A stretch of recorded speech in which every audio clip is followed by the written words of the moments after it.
Did you know that being in debt actually makes you less intelligent? It is a scientific fact.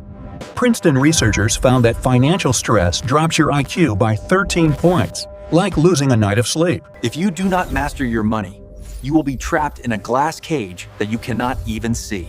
Meet Harrison and Parker. They are the same age, earn the same income, and just paid off their debts. On the surface, they look identical, but the choices they make today will change their lives forever. I want to buy my time back. I want the freedom to say no to things I hate. Finally deserve this. I worked so hard to pay that debt. Time to show everyone I made it. 10 years from now, one will be free, and one will be more trapped than ever. Why? Think back to the kitchen table at 11 p.m. The silence is heavy. The math does not add up. That cold knot in your stomach is the physical weight of debt. It steals your sleep and your joy. I feel like I am running on a treadmill that keeps getting faster. I can never catch my breath. Debt is not just about money. It is a tax on your mental bandwidth. Your brain is overwhelmed. When you worry about bills, you have less room for creativity, love, or long-term planning. You are surviving. When the debt was gone, it felt like a fog lifted. I could finally think clearly again. We think we are paying interest to the bank. In reality, we are paying with our life energy. Every hour worked to pay off a past purchase is an hour of your life you will never get back. Breaking the cycle of debt is the first step toward reclaiming your cognitive freedom. It is non-negotiable. This is the bandwidth tax. It is the hidden cost of being broke. It makes you make bad decisions. I need this to keep up. Everyone else has one. It is just a small monthly payment. Your brain's executive function is limited. When money is tight, you lose the ability to think long-term. Imagine trying to solve a puzzle while someone shouts loudly in your ear. That is your brain under financial pressure. Now that my bills are simple, I have the mental energy to learn and grow my income. One grows their potential, the other drains it. This is why the rich get richer and the poor stay stuck. Wealth is not about buying things. Wealth is about buying your way out of stressful situations. This brings us to a powerful concept. It is called Financial Freedom Fund, the ultimate power of no. I do not need this job to survive. I choose to be here, which means I can also choose to leave. Few money is not about being a billionaire. It is about having enough to walk away from toxic environments. This environment is very difficult, but with my financial commitments, I have no other choice but to stay silent. Now, let us talk about the magic of compound interest. It is the eighth wonder of the world. If Harrison saves $1,500 a month starting at 35, look what happens over 25 years. With a 7% return, he hits 1.5 million. That is the power of consistency and time. I will start saving next year. Right now, I have to fix the kitchen and the car. Time is your greatest asset.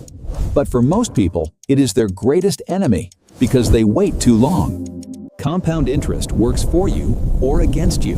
It is a snowball that either builds wealth or debt. I do not need to be lucky. I just need to be patient. The math takes care of itself. Why do people fail right after they pay off their debt? This is the arrival fallacy. I am debt-free. I am finally rich. Let us celebrate with a trip to Europe. So he celebrates by creating new debt. His lifestyle expands to swallow his income. If your spending always matches your earnings, you are just bound to a cycle. You are still on the treadmill. Harrison understands that the goal is not to look rich. The goal is to be wealthy and free. I do not need a new car to feel important.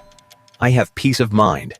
That is my luxury. Then comes the social pressure, the crab mentality. Your friends do not want you to change. My friends keep asking why I am not upgrading. They say I am being too cheap. It is hard. People want you to do well, but never better than them. They use guilt to keep you level. I want to buy my time back. I want the freedom to say no to things I hate. This is the concept of optionality. Real freedom is having a hallway full of open doors. Harrison can pursue new opportunities, move to a new city, or start a business.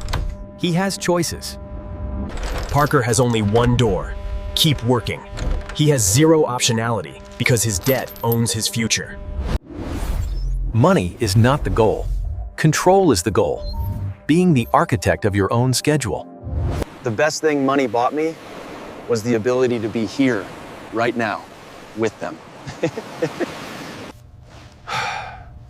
The difference between a prison and a palace is often just a matter of debt and discipline. Financial freedom is not a destination you reach. It is a state of mind you build daily. Maybe it is not too late.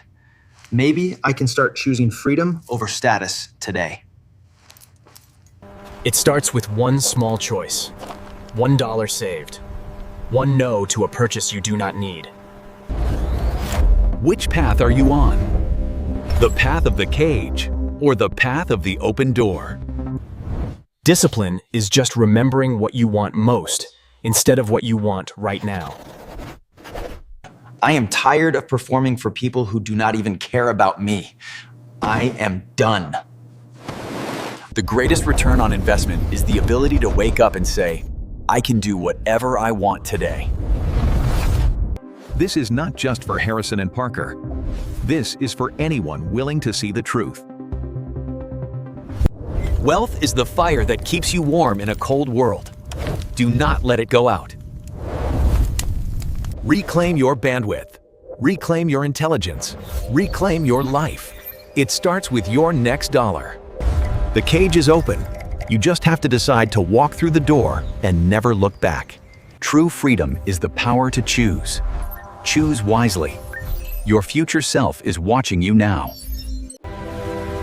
The flight of capital is often silent, but its impact is profound.